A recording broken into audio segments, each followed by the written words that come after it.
open our Bibles to the book of Ephesians chapter 1. ఎబేసియర్ 1 ఎఫెసీ మొదటి అధ్యాయమును ధ్యానించుదాము. We'll read verses 15 to 19.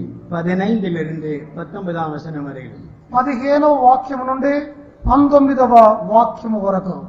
Wherefore I also, after I heard of your faith in the Lord Jesus and love unto all the saints, cease not to give thanks for you, making mention of you in my prayers, that the God of our Lord Jesus Christ, the Father of glory, may give unto you the spirit of wisdom and revelation in the knowledge of him, the eyes of your understanding being enlightened, that ye may know what is the hope of his calling, and what the riches of the glory of his inheritance in the saints, and what is the exceeding greatness of his power to usward who believe, according to the working of his mighty power.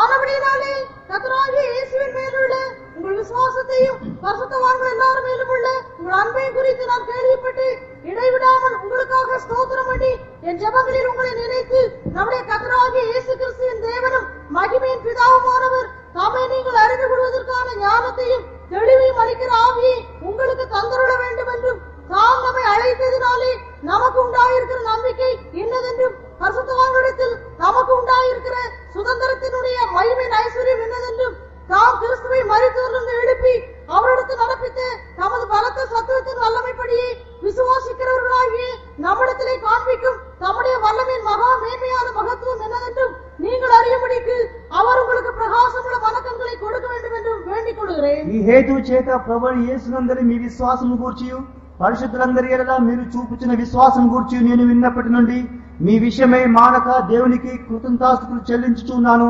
మరియు మీ మనోనేత్రములు వెలిగింపబడినందున ఆయన మిమ్మల్ని పిలిచిన పిలుపు వలన నిరీక్షణ ఎట్టిదో పరిశుద్ధుల్లో ఆయన స్వాస్థ్యం యొక్క మహిమైశ్వర్యం ఎట్టిదో ఆయన క్రీస్తునందు వినియోగపరిచిన బలాత్సయాన్ని బట్టి విశ్వసించి మన యందు ఆయన చూపుచిన తన శక్తి యొక్క అపరిమితమైన మహత్యం ఎట్టిదో మీరు తెలుసుకోవాలని మన ప్రభువు యేసుక్రీస్తు యొక్క దేవుడైన మహిమా స్వరూపి యొక్క తండ్రి తను తెలుసుకునే యందు మీకు జ్ఞానమును ప్రత్యక్షత గల మనసు అనుగ్రహించినట్లు నేను నా ప్రార్థన యందు మిమ్మల్ని గూర్చి విజ్ఞాపన చేయుచున్నాను. ఆయన బలాతిశయం చేత క్రీస్తును మృతుల నుండి లేపి సమస్తమైన ఆధిపత్యం కంటెను, అధికారం కంటెను, శక్తి కంటెను, ప్రభుత్వం కంటెను. In some of the Bible messages in this convention, we've been studying about different people who wanted to know who Jesus is. இயேசு யார் என்று அறியும்படியாக அநேகர் பிரயாசப்பட்டதை குறித்து இந்த கன்வென்ஷன்களின் அநேக தூதுகளின் மூலமாய் நாம் கேட்டு வந்தோம். యేసు ఎవరు అనే విషయమును గురించి ఈ కన్వెన్షన్ దినముల్లో పలు విధములైనటువంటి అంశములను మనం విని ఉన్నాము. To know the Lord Jesus Christ is life eternal. கர்த்தராகிய இயேசு கிறிஸ்துவை அறிவதே நித்திய ஜீவன். ప్రభు అయిన యేసు క్రీస్తును ఎరుగటయే నిత్య జీవమై ఉన్నది. We notice here that the Apostle Paul is writing to Christians. இங்கே அப்போஸ்தலனாகிய பவுல் கிறிஸ்தவர்களுக்கு எழுதுவதாக நாம் காண்பதில்லை. ఇక్కడ అపోస్తలుడైన పౌలు క్రైస్తవులకు రాయిచున్నట్లుగా ఇది కనబడట్లేదు. These are people who have faith in the Lord Jesus Christ and people who love him. கர்த்தராகிய இயேசு கிறிஸ்துவின் மேல் விசுவாசம் வைத்து அவரை நேசிக்கிறவர்களுக்கு அவர் எழுதுகிறார். ప్రభు అయిన యేసు క్రీస్తునందు విశ్వాసము గలవారై ఆయనను ప్రేమించు వారికి ఈ వాక్యములను రాసి ఉన్నాడు. They knew Jesus Christ as their Savior. கர்த்தராகிய இயேசு கிறிஸ்துவை இவர்கள் சொந்த ரட்சகராக ஏற்றுக்கொண்டவர்கள். ప్రభు అయిన యేసు క్రీస్తును వీరు సొంత రక్షకుడుగా అంగీకరించిన వారు. But Jesus Christ fills the whole universe. ஆனால் கர்த்தராகிய இயேசு கிறிஸ்து அகிலாண்டத்தையும் நிறைக்கிறவராயிருக்கிறார். ప్రభు అయిన యేసు క్రీస్తు సర్వలోకమును రక్షించువాడై ఉన్నాడు. And eternity will not be long enough to discover the Lord Jesus and all his glorious beauty. கர்த்தராகிய இயேசு கிறிஸ்துவை அவருடைய மகிமையின் அழகிலே நாம் கண்டுபிடிப்பது நமக்கு கஷ்டமாகவே தோன்றாது. ప్రభు అయిన యేసు క్రీస్తును ఆయన యొక్క మహిమ గల సౌందర్యముతో కనుగొనట మనకు కష్టతరమైన కార్యము కాదు. This is a prayer that all of us should pray for ourselves and for one another. இந்த ஜெபம் நாம் நமக்காகவும் ஒருவருக்காகவும் ஜெபிக்க வேண்டியதான ஜெபமாயிருக்கிறது. ఈ ప్రార్థన అనేది మనము మన కొరకును ఒకరి కొరకు ఇంకొకరు ప్రార్థించవలసి ఉన్నాము. Lord, give us the spirit of wisdom and revelation that we might know Christ. கர்த்தாவே கிறிஸ்துவை அறியக்கூடியதான ஞானத்தையும் தெளிந்த அறிவை அளிக்கிற ஆவியை எங்களுக்கு தந்தருளும் ஆண்டவரே. ప్రభువా ప్రతి వారికి ప్రభు అయిన యేసు క్రీస్తును ఎరుగుటను ఆయన కూర్చున్న జ్ఞానమును కలిగే ఆత్మను కలుగ చేయమని అడగవలెను. The Apostle Paul was a very learned man. He was taught at the feet of Gamaliel. அப்போஸ்தலனாகிய பவுல் அதிக நன்றாக கற்றவராயிருந்தார். கமாலியேலின் பாதபடியிலே நின்று அவர் காரியங்களை கற்றவர். అపోస్తలుడైన పౌలు చాలా గొప్ప విద్య కలిగిన వాడు. గమాలియేలు యొక్క ఆయన చదువుకొనినటువంటి వ్యక్తి. He knew the scriptures thoroughly. அவர் வேத வாக்கியத்தை நன்றாக அறிந்திருந்தார். ఆయన లేఖనములను బాగుగా ఎరిగినటువంటి వాడు. But he said he counted everything as dung so that he might know Christ. கிறிஸ்துவை அறியும்படியாக எல்லாவற்றையும் தான் குப்பையாக எண்ணினதாக அவர் சொல்கிறார். క్రీస్తును ఎరుగునట్లు సమస్తమును పెంటతో సమానముగా ఎంచి ఉన్నాడు. Now here we need the spirit of wisdom and also the spirit of revelation. இங்கே ஞானத்தையும் தெளிந்த அறிவை அளிக்கிற ஆவியும் நமக்கு அவசியமா இருக்கிறது. ఈ వాక్యములో మనకు జ్ఞానమును మనకు క్రీస్తును గ్రహించే ఆత్మయు అవసరమై ఉన్నది. God wants us to know him, but he has a great difficulty in revealing himself to us. தேவன் நாம் தேவனை அறிய வேண்டும் என்று விரும்புகிறார். ஆனால் அவர் தம்மை வெளிப்படுத்துவது அதிக கஷ்டமா இருக்கிறது என்றும் கூட நாம் காண்கிறோம். దేవుడైతే మనము ఆయనను గ్రహించవలను అని కోరుచున్నాడు. అదే సమయంలో ఆయన తనను బయలుపరచుకున్న విషయంలో కష్టతరముగా కనబడుచున్నది. In Matthew chapter 11, verses 25 to 27. மத்தேயு 11:25 27 వரை. మత్తయి 15:25 అధ్యాయం 27 నుండి 29 వరకు. At that time Jesus answered and said, I thank thee, O Father, Lord of heaven and earth, because thou hast hid these things from the wise and prudent, and hast revealed them unto babes. Even so, Father, for it seemed good in thy sight. All things are delivered unto me of my Father, and no man knoweth the Son but the Father, neither knoweth any man the Father save the Son, and he to whomsoever the Son will reveal him. அந்த சமயத்திலே இயேசு சொன்னது, பிதாவே, வானத்துக்கும் பூமிக்கும் ஆண்டவரே, இவைகளை ஞானிகளுக்கும் கல்விமான்களுக்கும் மறைத்து பாலகருக்கு வெளிப்படுத்தினபடியால் உம்மை ஸ்தோத்திரிக்கிறேன். ஆம் பிதாவே, இப்படி செய்வது உம்முடைய திருவுளத்துக்கு பிரியமாயிருந்தது. சகலமும் என் பிதாவினால் எனக்கு ஒப்புக் கொடுக்கப்பட்டிருக்கிறது. பிதா தவிர வேறொருவனும் குமாரனை அறியான். குமாரனும் குமாரன் எவனுக்கு அவரை வெளிப்படுத்த சித்தமாயிருக்கிறாரோ அவனும் தவிர வேறொருவனும் பிதாவை அறியான். ఆ సమయంలో యేసు చెప్పినదేమనగా, తండ్రి, ఆకాశములకు భూమికి ప్రభువా, నీవు జ్ఞానులకును వివేకులకును ఈ సంగతులను మరుగు చేసి పసిబాలులకు బయలుపరిచినావని నేను స్తుతించుచున్నాను. అవును తండ్రి, ఇలాగు చేయట నీ దృష్టికి అనుకూలమాయను. సమస్తము నా తండ్రి చేత నాకు అప్పగింపబడినది. తండ్రి గాక ఎవడును కుమారుని ఎరుగడు, కుమారుడు గాకను కుమారెవడికి ఆయన బయలుపరచని ఉద్దేశించునో వాడు గాకను మరెవడును తండ్రిని ఎరుగడు.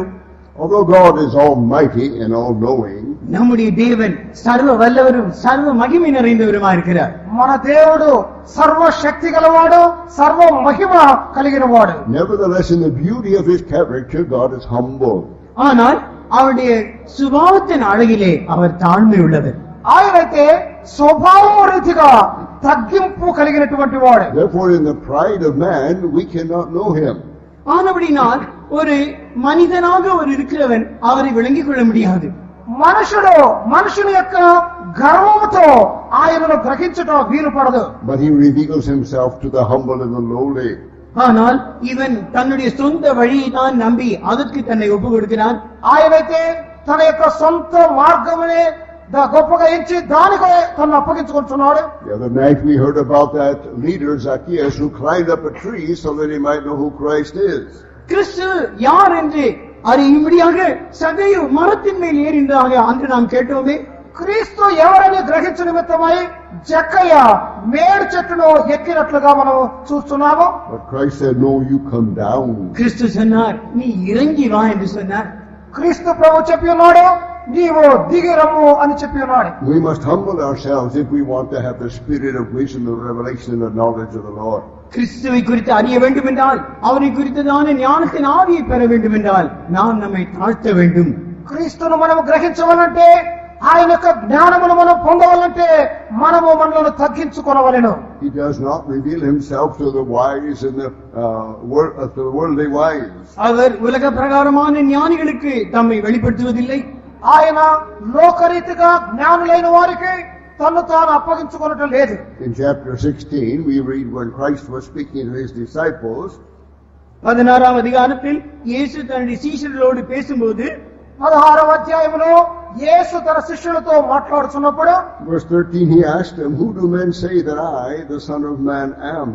13ஆம் வசனத்தில் மனுஷகுமாரனாகிய என்னை ஜனங்கள் யார் என்று சொல்லுகிறார்கள் என்று கேட்டார். 13వ అధ్యాయంలో మనుష్య కుమారుడు ఎవడని జనులు చెప్పుకొనుచున్నారు అని అడిగినాడు. They said, some say that thou art John the Baptist, some Elias, and others Jeremiah, or one of the prophets.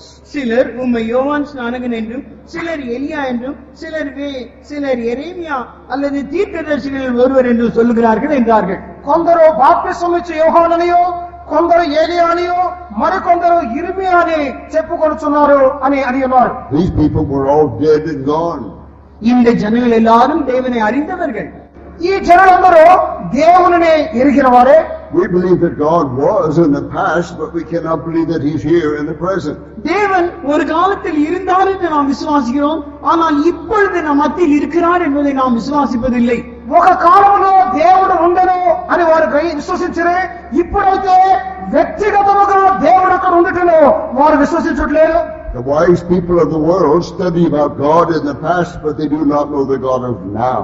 உலகத்தின் ஞானிகள் கடந்த கால தேவனை குறித்து படிக்கிறார்கள், ஆராய்ச்சி செய்கிறார்கள், ஆனால் தற்காலத்தில் ஜீவிக்கிற தேவனை குறித்து அவர்கள் கண்டடைவதில்லை. లోకరీతిగా జ్ఞానులైన వారు దేవుని నిమిత్తమై పలు విధమైన పరిశోధనలు చేయొచ్చు, కనుగొనవాలని ప్రయత్నిస్తున్నారు. అయితే తమ వైపుగా ఉన్నటువంటి తమ ప్రక్కనున్న దేవుణ్ణి గ్రహించలేకపోతున్నారు. Then Jesus said, but whom say ye that I am? அப்பொழுது அவர் நீங்கள் என்னை யார் என்று சொல்லுகிறீர்கள் என்று கேட்டார். అప్పుడు అందుకైన మీరైతే నేను ఎవరనని చెప్పుకొనుచున్నారు. Now he is speaking to the ignorant and unlearned fishermen. இப்பொழுது அவர் படிக்காத அவ்வளவு ஒன்றும் தெரியாததான மீன் பிடிக்கிறவர்களிடத்தில் இவர் பேசுகிறார். ఇప్పుడు ఆయన అడిగిన ఈ ప్రశ్న ఉన్నది చదువు లేనటువంటి వారు చేపలు పట్టే వారితో అడుగుతూ ఉన్నాడు. And Peter said, thou art the Christ, the Son of the living God. நீர் ஜீவனுள்ள தேவனுடைய குமாரனாகிய கிறிஸ்து என்று பேதுரு சொல்கிறார். నీవు జీవము కలిగిన దేవుని కుమారుడు అయిన క్రీస్తువు అని పేతురు చెప్పి ఉన్నాడు. And Jesus answered and said unto him, blessed art thou, Simon Bar-Jonah, for flesh and blood hath not revealed it unto thee, but my Father which is in heaven. இயேசு அவரை நோக்கி, யோனாவின் குமாரனாகிய சீமோனே, நீ பாக்கியவான், மாம்சமும் இரத்தமும் இதை உனக்கு வெளிப்படுத்தவில்லை என்று சொல்கிறார். యేసు సీమోను బర్యోను నీవు ధన్యుడవు, పరలోకమందున్న నా తండ్రి ఈ సంగతి నీకు బయలుపరచలే కానీ నరులు నీకు బయలుపరచలేదు. Yes, it's God who blesses us with the knowledge that Jesus is the Christ. கர்த்தராகிய இயேசு கிறிஸ்து அவர் கிறிஸ்து என்பதை நமக்கு வெளிப்படுத்துகிறதான தேவனுக்கு ஸ்தோத்திரம் உண்டாவதாக. ప్రభు అయిన యేసును మనకు క్రీస్తుగా బయలుపరచుతున్న దేవునికి మహిమ కలుగును గాక. Now the word Christ means the anointed one. Christ means the anointed one. கிறிஸ்து என்றால் அபிஷேகம் பண்ணப்பட்டவர். క్రీస్తు అనే పదమునకు అభిషక్తుడు అని అర్థం. In the Old Testament time, they would anoint the prophets and the priests and the kings. They would anoint them with oil. பழைய ஏற்பாடு காலத்தில் பார்க்கும்போது ஆசாரியரையும் தீர்க்கதரிசிகள் எல்லாம் அவர்கள் ஒரு எண்ணெயினால் அபிஷேகம் பண்ணினார்கள். పాత నిబంధన కాలంలో ప్రవక్తలు, యాజకులు, రాజులు అభిషేక తైలముతో అభిషేకించబడి And the Holy Spirit of God would come upon them from time to time to do some great thing. பரிசுத்த ஆவியானவர் காலாகாலங்களில் அவர்கள் மேல் இறங்கி அவர்கள் பலத்த பராக்கிரம காரியங்களை செய்வார்கள். పరిశుద్ధాత్ముడు దేవుడు వారి మీదకి ఆయా సమయంలో వచ్చి దిగుట వలన వారు గొప్ప కార్యములను చేయిస్తూ ఉండేది. But when Jesus was baptized of John the Baptist, ஆனால் யோவான் ஸ்நானகனால் கர்த்தராகிய இயேசு கிறிஸ்து ஞான ஸ்நானம் பெற்றபோது బాప్తిస్మం ఇచ్చు యోహాను మూలముగా యేసు ప్రభు బాప్తిస్మం తీసుకున్నప్పుడు he went down under the water, and as he came out of the water, அவர் தண்ணீரில் இறங்கி தண்ணீரிலிருந்து ஏறி வந்தவுடனே ఆయన నీళ్లలోనికి దిగి నీళ్లలో నుండి బయటకు వచ్చినప్పుడు lo, the heavens were opened unto him. வானங்கள் அவருக்கு பரலோகம் திறக்கப்பட்டது. ఇదిగో ఆకాశము తెరవబడెను. And the Spirit of God descended like a dove and sat upon him. தேவனுடைய ஆவியானவர் புறாவை போல இறங்கி அவர் மேல் அமர்ந்தார். దేవుని ఆత్మ పావురం వలె దిగి ఆయన మీద నిలిచెను. And a voice from heaven came saying, "This is my beloved Son, in whom I am well pleased." வானத்திலிருந்து ஒரு சத்தம் வந்தது, இவர் என்னுடைய நேசகுமாரன், இவரிலே நான் பிரியமாயிருக்கிறேன் என்று ஒரு சத்தம் வந்தது. ఆకాశం నుండి ఒక స్వరము వినబడి ఉన్నది, ఏమనగా ఈయన నా ప్రియ కుమారుడు, ఈయన యందు నేను ఆనందించుచున్నాను. Thou art the Christ, thou art he in whom dwells the Holy Spirit of God. நீதான் கிறிஸ்து, உமக்குள்ளே தேவனுடைய பரிசுத்த ஆவியானவர் வாசம் பண்ணுகிறார். నీవే క్రీస్తువు, నీలో దేవుని పరిశుద్ధాత్మ వసించుచున్నది.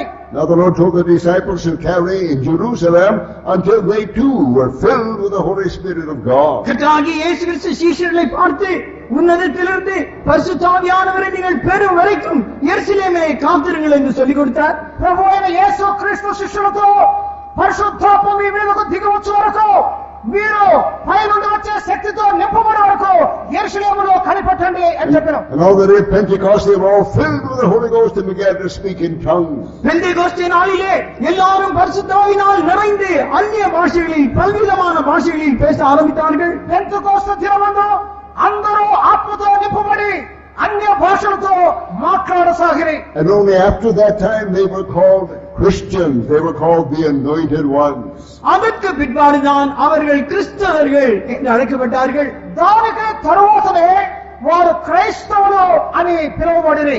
Of course, nowadays the word Christian has become too common.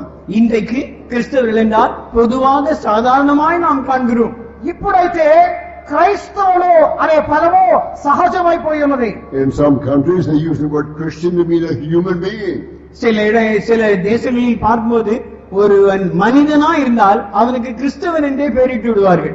కొన్ని దేశముల్లో ఒకడు సాధారణమైన మనిషిగా ఉంటే క్రైస్తవుడు అని వాడి పేరు పెట్టబడుతున్నది. But actually only those who are filled with the Holy Spirit of God, they are the true Christians. சரியாக நாம் பார்ப்போம் என்றால் பரிசுத்த ஆவியினால் நிரப்பப்பட்டவர்கள் தான் உண்மையான கிறிஸ்தவர்கள். నిజముగా చెప్పాలంటే పరిశుద్ధాత్మతో నింపబడిన మనమే నిజమైన క్రైస్తవులు.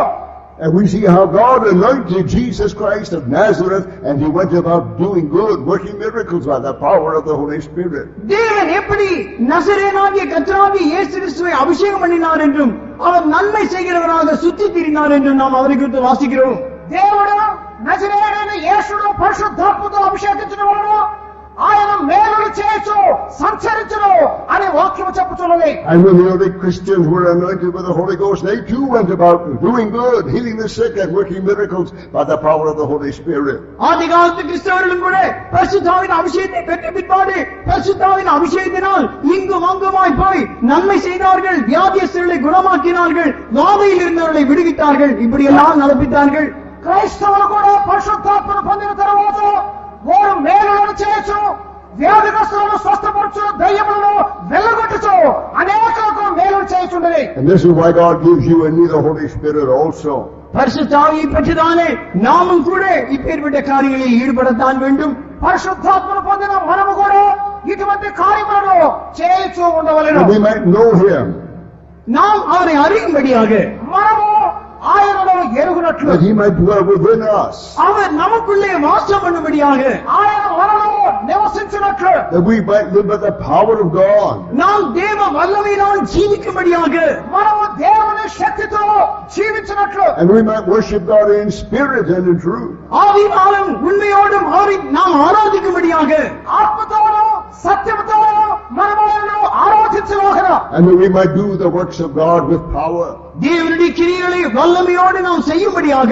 దేవుని యొక్క క్రియలను శక్తివంతముగా చేయుటకు. Now in the Gospel of John chapter 4, யோவான் 4ஆம் அதிகாரத்தில் நாம் வாசிக்கும் போது యోహాను 4వ అధ్యాయములో చదివితే we read about the Samaritan woman. நாம் அங்கு ஒரு சமாரிய ஸ்திரியை குறித்து வாசிக்கிறோம். మనం ఇక్కడ సమరయ స్త్రీని గురించి చదువుతున్నాం. The Samaritans were despised by the Jews. சமாரியர்கள் யூதரால் அவமதிக்கப்பட்டவர்கள். సమరయలో యూదుల చేత వారు త్రోసివేయబడినటువంటి వారుగా కనబడుతున్నట్టు And వారు. when the disciples came and saw Jesus talking to this woman, they were shocked. சீஷர்கள் வருகிறார்கள், இயேசு அந்த ஸ்திரியோடு பேசுகிறதை காண்கிறார்கள், அப்படியே அதிர்ச்சி வருகிறார்கள். శిష్యులు వచ్చి చూసినప్పుడు యేసు ఆ స్త్రీతో మాట్లాడటం చూసి ఆశ్చర్యపడి ఉన్నారు. And more than that, she was an immoral woman. அதற்கும் மேலாக பார்க்கும்போது அவளுடைய ஜீவியம் அவ்வளவு சரியாக இருக்கவே இல்லை. ఇంకో విధంగా చూస్తే ఆ స్త్రీ యొక్క జీవితం అనేది సన్మార్గత లేనటువంటి జీవితము. But Christ began to tell her about the Messiah. ஆனால் கிறிஸ்து அவளுக்கு மேசியாவை குறித்து சொல்ல ஆரம்பிக்கிறார். క్రీస్తు ప్రభు ఆమెకు మెషియాను గురించి చెప్పుటకు ప్రారంభించి ఉన్నాడు. Verse 24, he said, God is a spirit, and they that worship him must worship him in spirit and in truth.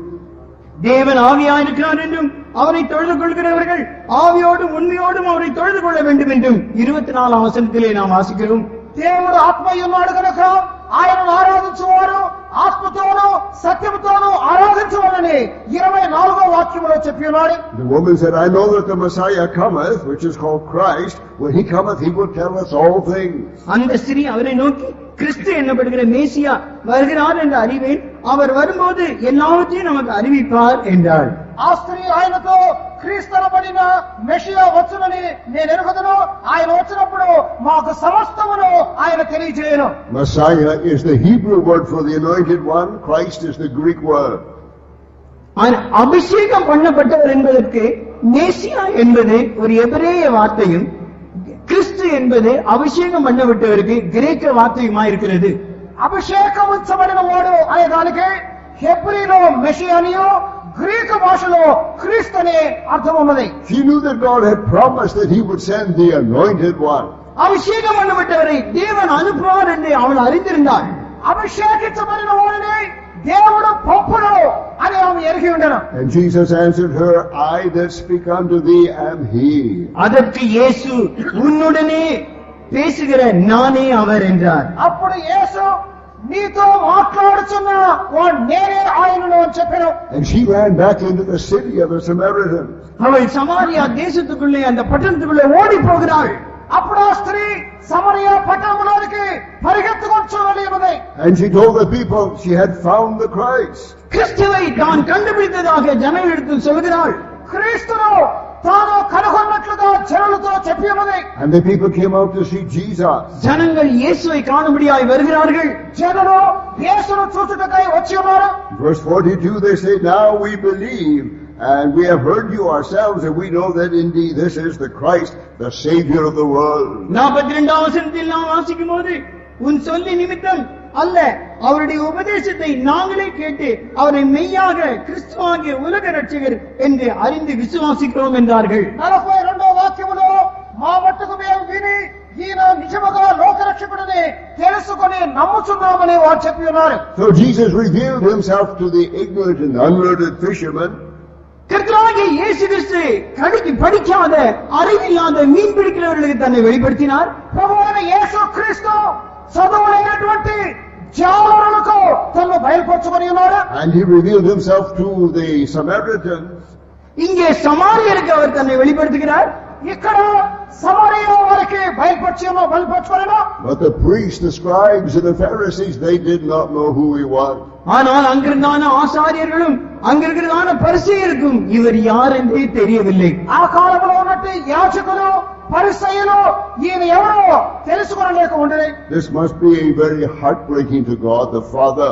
இது பிதாவாகிய தேவனுக்கு இது ஒரு பெரிய கடினமான காரியமாயிருந்திருக்கும். ఇది తండ్రి అయిన దేవునికి మిక్కిలి కష్టమైన కార్యముగా ఉండవచ్చును. The Bible says ever learning but never able to come to the knowledge of the truth. எப்பொழுதும் கற்றும் கூட சத்தியத்துக்கே வராதபடிக்கு இருக்கிறவர்கள் என்று வேதம் அப்பேற்பட்டவர்களை குறித்து சொல்கிறது. దేవుని వాక్యంలో వ్రాయబడినది ఎల్లప్పుడూ నేర్చుకొనుచున్నప్పటికీ దానిని గ్రహించలేనటువంటి వాళ్ళుగా ఉన్నారని. My earthly father, he was a great theologian. எனக்கு ஒருவருடைய தாத்தனை தெரியும். அவர் பெரிய ஒரு இந்த மத சம்பந்தமான காரியங்களை கற்றவர். నాకు ఒకరు తెలియదు. ఆయన చాలా వాక్య మత సంబంధమైన కార్యములు నేర్చుకున్నటువంటి వాడు. He had studied in great seminaries in America and in Europe. அவர் அமெரிக்காவிலும் ஐரோப்பா நாட்டிலும் இருக்கிறதான பெரிய பெரிய வேத கல்லூரியில் படித்திருக்கிறார். ఆయన అమెరికా ఐరోపా దేశంలో ఉన్నటువంటి గొప్ప వేద కళాశాలల్లో చదువుకొనిన వాడు. He had a library of 20,000 books. அவருக்கு ஒரு லைப்ரரி இருந்தது. அதுல 20,000 புத்தகங்கள் இருந்தது. ఆయనకు ఒక లైబ్రరీ ఉండేను. దానిలో 20,000 పుస్తకములు ఉండేను. And I had no theological education. நானும் கூட இந்த தியாலஜிக்கல் எஜுகேஷனை குறித்து அறிந்திருந்தேன். నేను కూడా ఈ థియాలజికల్ చదువు అనే దాన్ని కొద్దిగా But తెలుసుకున్నాను. when the word of the Lord came to me, I believed. ஆனால் தேவனுடைய வார்த்தை எனக்குள்ள வந்தபோது நான் அதை விசுவாசித்தேன். దేవుని యొక్క వాక్యం అనేది నా ఎదుకు వచ్చినప్పుడు నేను దానిని విశ్వసించి ఉన్నాను. And when I told my father, I have found the Savior, he became very angry. நான் என் தாப்பனை பார்த்து நான் ரட்சகரை கண்டுபிடித்தேன் என்று சொன்னேன். அவருக்கு அதிக கோபம் வந்துவிட்டது. నా తండ్రితో నేను గొప్ప కార్యములను నేర్చుకుని గ్రహించి ఉన్నానని చెప్పినప్పుడు ఆయనకు చాలా కోపం వచ్చింది. He said, you have no education, what can you know? அவர் சொன்னார், நீ படிக்கவே சரியாக படிக்கவே இல்லையே, உனக்கு என்ன தெரியும் என்று கேட்டார். నీవు ఏమయో చదవలేదే, నీవు ఏ విధంగా గ్రహించగలిగినావని కోపంతో అడిగారు. But God loves to reveal himself to those who know nothing. ஆனால் ஒன்றும் அறியாதவர்களுக்கு தேவன் தம்மை வெளிப்படுத்துகிறவராயிருக்கிறார். దేవుడైతే ఏమీ తెలియని వారికి అన్నిటినీ బయలుపరచువాడై ఉన్నాడు. The Bible says if any man thinks he knows anything, he knows nothing. ஒரு மனிதன் தனக்கு எதையாவது தெரியும் என்று நினைத்தால் அவனுக்கு ஒன்றுமே தெரியாது என்றுதான் வேதாகமம் அவனை குறித்து சொல்லுகிறது. ఎవడైనా తనకు అన్నయ్యో తెలుసుకుని తెలియదని చెబితే వాడికి ఏమయో తెలియదని వాక్యం చెప్పుచున్నది. Let him realize he knows nothing so he might learn something from God. தனக்கு ஒன்றுமே தெரியவில்லை என்று நீ உணர்வாய் என்றால் தேவனிடத்திலிருந்து எதையாவது நீ கற்றுக்கொள்வாய். నాకు ఏమయో తెలియదు అని నీవు గ్రహించితే దేవుడు అన్నయ్యో నీకు గ్రహింపచేయను. The Bible says all the great people of the world, they're ever learning but never coming to the knowledge of the truth. உலகத்தில் இருக்கிற பெரியவர்கள் ஞானிகள் எல்லாரும் படித்துக் கொண்டே இருக்கிறார்கள், ஆனால் சத்தியத்தின் அறிவுக்கு அவர்கள் வருவதே இல்லை என்று வேதாகமம் சொல்கிறது. లోకములో ఉన్నటువంటి జ్ఞానులు చదువుచు ఎన్నో కార్యములను తెలుసుకుంటున్నారు, అయితే వారు సత్యమును గ్రహించలేదని వాక్యం చెప్పుచున్నది. I went to visit the home of a poor widow one day. ஒரு நாள் நான் ஒரு ஏழை விதவையின் வீட்டை சந்திக்க போயிருந்தேன். నేను ఒక రోజు ఒక పేదరాలైన విధవ ఇంటికి దర్శించుటకై వెళితే, And oh, it was a joy to visit her because she knew the Lord Jesus Christ. அவள் கர்த்தராகிய இயேசு என்னுடைய வார்த்தை உபயோகித்தபடினால் அதை கேட்பதே என் உள்ளத்துக்கு பெரிய சந்தோஷமா இருந்தது. ప్రభు అయిన యేసు క్రీస్తును గురించి చెప్పినప్పుడు దాన్ని వినుటకే వారికి సంతోషముగా ఉండెను. She was a woman who spent her whole time in prayer. அவள் தன்னுடைய முழு நேரத்தையும் ஜெபத்தில் செலவழிக்கிறவளாயிருந்தாள். ఆమె తన యొక్క సమయం అంతటిని ప్రార్థనలో గడుపుచూ ఉండెను. She said we must pray for the church today because the church today is like in the book of Revelation, like the church of Laodicea. இன்றைக்கு நாம் பார்க்கும்போது சபையானது இன்னைக்கு லவோதிக்கேயா சபையை போல வெளிப்படுத்தல் காண்கிற அந்த சபையை போல காணப்படுகிறது. ஆனபடினால் இந்த சபைக்காக நாம் எப்பொழுதும் ஜெபிக்க வேண்டும் என்று என்னை பார்த்து அவள் சொன்னாள். ఆమె నాతో చెప్పినది ఏమనగా మనము సంఘము కొరకై ప్రార్థించవలను, ఎందుకంటే ప్రకటన గ్రంథములో వ్రాయబడిన విధముగా ఇప్పుడు సంఘం అనేది లవోదికీయ సంఘములే ఉన్నది అని చెప్పి ఉన్నది. I was going to correct her and tell her no, the word is Laodicea, not Laodicea. நான் அவளை திருத்த விரும்பினேன். அவர்கள் உபயோகித்த வார்த்தை என்னென்றால் லக்கதோக்கியா என்று. நான் சொன்னேன் அது லக்கதோக்கியா அல்ல, அது லவோதிஷியா என்று சொல்ல நான் திருத்த விரும்பினேன். నేను ఆమె ఏం చెప్పిందంటే లాకిడోసియా అని చెప్పింది. నేను ఆమెను సరిదిద్ది అది లవోదిషియా అనే పదాన్ని చెప్పాను. And she told me the Lord Jesus came and said to me, yes, pray for the church. It's just like the church of Laodicea. அவர்கள் மறுபடியும் எடுத்து சொன்னார்கள், நீ சபைக்காக ஜெபி, சபை லக்கதோக்கியா சபையை போல இருக்கிறது, அதுக்காக நீ ஜெபிக்க வேண்டும் என்று சொன்னார்கள். అప్పుడు ఆమె నాతో చెప్పింది ఏమిటంటే సంఘము కొరకు ప్రార్థించండి, సంఘం అనేది లాకిడోసియా సంఘం వలె ఉన్నది అని తిరిగి చెప్పింది. God is not concerned with our great language and great education. He loves to reveal himself to the humble and the lowly in என்ன heart. பதத்தை உபயோகிக்கிறோம், எந்த உயர்ந்த பாஷையை பேசுகிறோம் என்று தேவன் ஒரு கருத்தாக எண்ணுவதில்லை. எந்த நோக்கத்தோடு நாம் ஜெபிக்கிறோம், அவரோடு இடப்படுகிறோம், அதை தான் அவர் பொருட்டாக எண்ணுகிறார். మనము ఏ పదములతో చెప్పుచున్నామనియో, ఏ భాషను ఉపయోగించున్నామనియో దేవుడు చూచట్లేదు. మనము ఎంతగా ఆసక్తి కలిగిన వారమని ప్రార్థిస్తున్నామో దేవుడు దానిని చూస్తున్నాడు. And here the Samaritans had the revelation that Jesus is indeed the Christ. இயேசு உண்மையாகவே கிறிஸ்து தான் எனக்கூடிய ஒரு வெளிப்படுத்தல் இந்த சமாரியர் பெற்றுக்கொண்டார்கள். యేసు నిజమైన క్రీస్తు ఆయనే అనే ప్రకటనను And we సభలో గ్రహించని. also had the revelation that he is the Savior of the world. அவர் உலகத்தின் ரட்சகர் என்னக்கூடிய வெளிப்படுத்தலையும் அவர்கள் பெற்றுக்கொண்டார்கள். ఆయన లోకములకు రక్షకుడు అనే ప్రకటనను పొందిరి. In Isaiah chapter 45, ஏசாயா 45 యెషయా 45వ అధ్యాయము we can read verses 20 to 22. 20 22 வரையிலும் வாசிப்போம். 20వ వాక్యము నుండి 22వ వాక్యం వరకు చదువుకుందాము. Assemble yourselves and come, draw near together, ye that are escaped of the nations. They have no knowledge that set up the wood of their graven image, and pray unto a God that cannot save. Tell ye and bring them near, yea, let them take counsel together. Who hath declared this from ancient time? Who hath told it from that time? Have not I the Lord? And there is no God else beside me, a just God and a Saviour. There is none beside me. Look unto me and be ye saved, all the ends of the earth, for I am God and there is none else. ஜாதிகளிலிருந்து தப்பினவர்களே, கூட்டம் கூடி வாருங்கள், ஏகமாய் சேருங்கள். தங்கள் உக்கிரமாகிய மரத்தை சுமந்து ரட்சிக்க மாட்டாத தேவனை தொழுது கொள்ளுவர்கள் அறிவில்லாதவர்கள், நீங்கள் தெரிவிக்கும்படி சேர்ந்து ஏகமாய் யோசனை பண்ணுங்கள். இதை பூர்வ காலம் முதற்கொண்டு விளங்க பண்ணி அந்நாதுமைக்கு இதை அறிவித்தவர் யார்? கர்த்தராகிய நான் அல்லவோ? நீதிபரரும் ரட்சகருமாகிய என்னை அல்லாமல் வேறே தேவனில்லை, என்னை தவிர வேறொருவரும் இல்லை. பூமியின் எல்லையெங்கும் உள்ளவர்களே, என்னை நோக்கி பாருங்கள், அப்பொழுது ரட்சிக்கப்படுவீர்கள். நானே தேவன், வேறொருவரும் இல்லை. కూడిరండి, జనముల్లో తప్పించుకున్న వాళ్ళారా, దగ్గరకు వచ్చి కూడుకునుడి. తమ కొయ్య విగ్రహములను మోయిచు రక్షింపలేని దేవతకు మొరపెట్టు వారికి తెలివి లేదు. మీ ప్రమాణ వాక్యములు నా సన్నిధిని తెలియజేయుడి. జనులు కూడుకుని ఆలోచన చేసుకుందురు కాక, పూర్వకాలము మొదలుకొని ఆ కార్యమును తెలియజేసిన వాడెవడు? చాలా కాలం క్రిందట దాన్ని ప్రకటించిన వాడెవడు? యెహోవానగు నేనే కదా, నేను తప్ప వేరొక దేవుడు లేడు. నేను నీతిపరునగు దేవుడును, రక్షించువాడును. నేను తప్ప మరి ఏ దేవుడును లేడు. భూదిగంతముల వాసులారా, నా వైపు చూచి రక్షణ పొందుడి. దేవుడును నేనే, మరి ఏ దేవుడును లేడు. Here God is revealing himself. I am the Savior and there is none other. இங்கே தேவன் நானே ரட்சகர், வேறு யாரும் இல்லை என்று வெளிப்படுத்துகிறார். నేనే రక్షకుడును, మరి ఎవడును లేడు అని దేవుడు బయలుపరుచున్నాడు. And he says, look unto me, all the ends of the earth, come to me and be saved. பூமியின் எல்லை எங்கும் உள்ளவர்களே, நீங்கள் வந்து ரட்சிக்கப்படுங்கள் என்று அவர் சொல்லுகிறார். భూదిగంతముల నివాసులారు, నా వైపు చూసి రక్షణ పొందుడి. The living God, the creator of everything, says, look unto me and be ye saved, all the ends of the earth.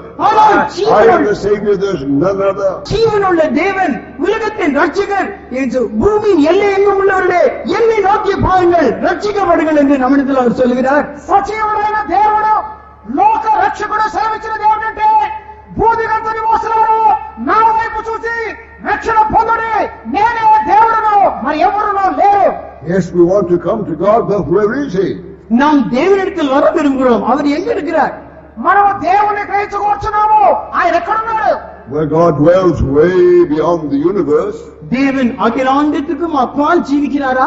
దేవుడు అఖిలాండములకు దూరముగా వసించున్నాడు. But he dwells in the Lord Jesus Christ. ஆனால் அவர் கர்த்தராகிய இயேசு கிறிஸ்துவுக்குள்ளே ஜீவிக்கிறார். ఆయనైతే ప్రభు అయిన యేసు క్రీస్తులో జీవించున్నాడు. And he dwells in the hearts of those who are humble and meek and who receive him as their Savior. யார் தங்களை தாழ்த்தி மனத்தாழ்மையோடு அவரை இயேசுவை சொந்த இரட்சகராக ஏற்றுக்கொள்கிறார்களோ அவர்களுக்குள்ளே அவர் வாசம் பண்ணுகிறார். ఎవరైతే తగ్గింపు కలిగిన వారై యేసు క్రీస్తును తమ హృదయములో అంగీకరించున్నారో వారిలో ఆ దేవుడు వసించును. Jesus says, behold, I stand at the door and knock. If any man hear my voice and open the door, I will come into him and I will sup with him and he with me. இதோ வாசற்படியிலே நின்று நான் தட்டுகிறேன், ஒருவன் என் சத்தத்தை கேட்டு கதவை திறந்தால் நான் உள்ளே வந்து அவனோடு நான் உள்ளே பிரவேசித்து அவன் என்னோடு போஜனம் பண்ணுவான், நானும் அவனோடு போஜனம் பண்ணுவேன் என்று அவர் சொல்லுகிறார். యేసు ప్రభు సెలవిచ్చినది ఏమనగా, ఇదిగో దూరం మధ్య నిలిచి నేను తలుపు తట్టుచున్నాను, ఎవడైనా స్వరమును విని తలుపు తెరిచినట్లా నేను వానిలోనికి వచ్చేదను, వాడు నాతోను నేను వాడితోను భోజనం చేయగలను. In Psalm 106 we read how God saved the people of Israel many times. சங்கீதம் 106 இஸ்ரவேல் ஜனங்களை அநேக முறை தேவன் எப்படி ரட்சித்தார் என்று நாம் வாசிக்கிறோம். 106వ కీర్తనలో పలుసార్లు దేవుడు ఏ విధముగా ఇశ్రాయేలులను రక్షించను చదవగలుగుతున్నాము. But verse 21 says they forgot God their Savior. 21ஆம் வசனத்திலே நாம் வாசிக்கும் போது நம்முடைய ரட்சகரான தேவனை மறந்தார்கள் என்று நாம் அங்கே வாசிக்கிறோம். 21వ వాక్యములో ఆయన రక్షించినట్టు దేవుణ్ణి వారు మర్చిపోయి 22. Verse 19 says they made a golden calf and they bowed down and worshipped the work of their own hands. ஓரேபிலே ஒரு கன்றுக்குட்டியை உண்டாக்கி வார்ப்பிக்கப்பட்ட விக்கிரகத்துக்கு நமஸ்கரித்தார்கள் என்று நாம் 19ஆம் வசனத்திலே வாசிக்கிறோம். 19వ వాక్యములో హోరేబులో వారు దూడను చేసుకుని పోత పోసిన విగ్రహములకు నమస్కారం చేసిరి. They forget God their Savior, which had done great things in Egypt, wondrous works in the land of Ham, and terrible things by the Red Sea. எகிப்திலே பெரிய கிரியைகளையும் காமின் தேசத்திலே அதிசயங்களையும் சிவந்த சமுத்திர தண்டையிலே பயங்கரமானவர்களை செய்தவராகிய தங்கள் ரட்சகரான தேவனை மறந்தார்கள். ఐగుప్తులో గొప్ప కార్యములను హాము దేశములో ఆశ్చర్య కార్యములను ఎర్ర సముద్రం వద్ద భయం పుట్టించు క్రియలను చేసిన తమ రక్షకుడైన దేవుణ్ణి మరచిపోయిరి. Therefore God said he would destroy them. ஆகையால் அவர்களை நாசம் பண்ணுவேன் என்று தேவன் சொல்லுகிறார். అప్పుడు ఆయన నేను వారిని నశింపజేసేదను అనెను. God is our Savior in Jesus Christ. தேவன் கர்த்தராகிய இயேசு கிறிஸ்துவுக்குள்ளே நம்முடைய ரட்சகராய் இருக்கிறார். దేవుడు ప్రభువైన యేసు క్రీస్తునందు మనకు రక్షకుడై ఉన్నాడు. But if we reject his salvation, he becomes our destroyer. ஆனால் நாம் அவருடைய ரட்சிப்பை எதிர்ப்போம் என்றால், அதை நாம் தள்ளி விடுவோம் என்றால், நம்மை நாசம் பண்ணுகிறவராக தீர்ந்து விடுகிறார். మనము ఆయన యొక్క రక్షణను నిరాకరించితే ఆయనే మనను నాశనం చేయవాడుగా మారును. Now this was not written about the heathen, it was written about God's own people. இது புறஜாதியாரை குறித்து, அந்நிய ஜாதிகளை குறித்து எழுதாதபடிக்கு தேவனுடைய சொந்த ஜனத்தை குறித்தே இது எழுதப்பட்டிருக்கிறது. ఈ కార్యములో అన్ని జనులకు దేవునికి దూరస్తులకు వ్రాయబడలేదు, దేవుని యొక్క సొంత ప్రజలకే వ్రాయబడిన. As God was doing miracles all above them, their hearts turned away from God. தேவன் அவர்களுக்காக அதிசயமான பெரிய காரியங்களை செய்து கொண்டே இருந்தார். அவருடைய இருதயமோ தேவனை விட்டு தூரமாய் போய்கொண்டே இருந்தது. దేవుడైతే వారి కొరకు ఆశ్చర్య కార్యములను చేయుచుండెను, వారి హృదయములు దేవునికి దూరముగా వెళుచుండెను. And we have the same problem with Christians today. இன்றைய கிறிஸ்தவர்கள் மத்தியே இதே பிரச்சனையை தான் நாம் பார்க்கிறோம். ప్రస్తుత కాలంలో క్రైస్తవుల సమస్యయు ఇదే. And we need to grow in the knowledge of the Lord continually. கர்த்தராகிய இயேசு கிறிஸ்துவை குறித்ததான அந்த அறிவிலே நாம் தொடர்ந்து வளர வேண்டும். ప్రభువైన యేసు క్రీస్తును గూర్చిన జ్ఞానములో మనం ఎల్లప్పుడూ ఎదుగుచూ ఉండవలెను. St. Peter says we must grow in the knowledge of the Lord Jesus Christ, our Savior. Hallelujah. Hallelujah. Let's praise God for revealing himself to all of us here tonight. நம் எல்லாருக்கும் இன்றிரவு தேவன் நம்மை கிறிஸ்துவின் மூலமாய் வெளிப்படுத்தினபடியால் நாம் எல்லாரும் அவரை ஸ்தோத்திரிப்போம். స్తోత్రం చెల్లించాలి. Hallelujah, hallelujah, hallelujah, hallelujah, hallelujah. Thank you, Jesus. In the Gospel of Luke in chapter 1, லூக்கா 1ஆம் அதிகாரம், లూకా 1వ అధ్యాయము, when Jesus Christ was brought as when Jesus Christ was born, கர்த்தராகிய இயேசு கிறிஸ்து பிறந்தபோது ప్రభు అయిన యేసు క్రీస్తు జన్మించినప్పుడు God revealed the Christ, the Savior, to different people. பல ஜனங்களுக்கு ரட்சகரை தேவன் வெளிப்படுத்தி இருக்கிறார். పల జనులకు రక్షకుని దేవుడు బయలుపరిచి ఉన్నాడు. And Zacharias, the father of John the Baptist, யோவான் ஸ்நானகனுடைய தகப்பனாகிய சக்கராயா, బాప్తిసమిచ్చు యోహాను యొక్క తండ్రి అయిన జకరియా, verse 68, 68ஆம் வசனத்தில் நாம் பார்க்கும்போது 68వ వాక్యములో, read 68 and 69. 68 69 வாசிங்க. 68 69 వాక్యములను చదవండి. Blessed be the Lord God of Israel, for he hath visited and redeemed his people, and hath raised up an horn of salvation for us in the house of his servant David. இஸ்ரவேலின் தேவனாகிய கர்த்தருக்கு ஸ்தோத்திரம் உண்டாவதாக. அவர் நம்முடைய பிதாக்களுக்கு வாக்குத்தத்தம் பண்ணின இரக்கத்தை செய்வதற்கும் நம்முடைய பரிசுத்த உடன்படிக்கை நினைத்தருளி, God has raised up an horn of salvation, or a powerful, mighty salvation. தேவன் தம்முடைய அந்த பலத்த ரட்சிப்பை நமக்கு இவர் மூலமாக வெளிப்படுத்தினார் என்று நாம் வாசிக்கிறோம். దేవుడు మన కొరకు రక్షణ శృంఖమును యేసు క్రీస్తు మూలముగా బయలుపరిచి ఉన్నాడు. As he spake by the mouth of his holy prophets, which have been since the world began, that we should be saved from our enemies and from the hand of all that hate us. நாம் ரட்சிக்கப்படும்படியாக ஆதி முதற்கொண்டு தம்முடைய பரிசுத்த தீர்க்கதரிசியின் வாக்கின்படியே அவர் சொன்னபடியே தமது ஜனத்தை சந்தித்து மீட்டு கொண்டு என்று நாம் வாசிக்கிறோம். దీనిని కూర్చి ఆయన ఆది నుండి తన పరిశుద్ధ ప్రవక్తల నోట పలికెను, మన శత్రువుల నుండి మనలను ద్వేషించు వారి చేతి నుండి తప్పించి రక్షణ కలుగు చేసెను. In many places they teach that salvation means only the forgiveness of sin. அநேக இடங்களிலே ரட்சிப்பு என்றால் வெறும் பாவ மன்னிப்பு என்றுதான் நினைத்துக் கொண்டிருக்கிறார்கள். అనేక సందర్భముల్లో రక్షణ అంటే ఒట్టి పాప క్షమాపణే అని అనేకులు అనుకుంటున్నారు. But salvation is a very big word. It's as big as God the Savior. ஆனால் ரட்சிப்பு அந்த ரட்சகராகிய அவரை போல ஒரு பெரிய வார்த்தையா இருக்கிறது. రక్షణ అనే పదము రక్షకుడే విధముగా చాలా గొప్పవాడు, ఆయన వంటిదే. Yes, our sins are forgiven us for His name's sake. ஆம், அவருடைய நாமத்தின் நிமித்தமாக நம்முடைய பாவங்கள் மன்னிக்கப்பட்டிருக்கிறது, உண்மைதான்.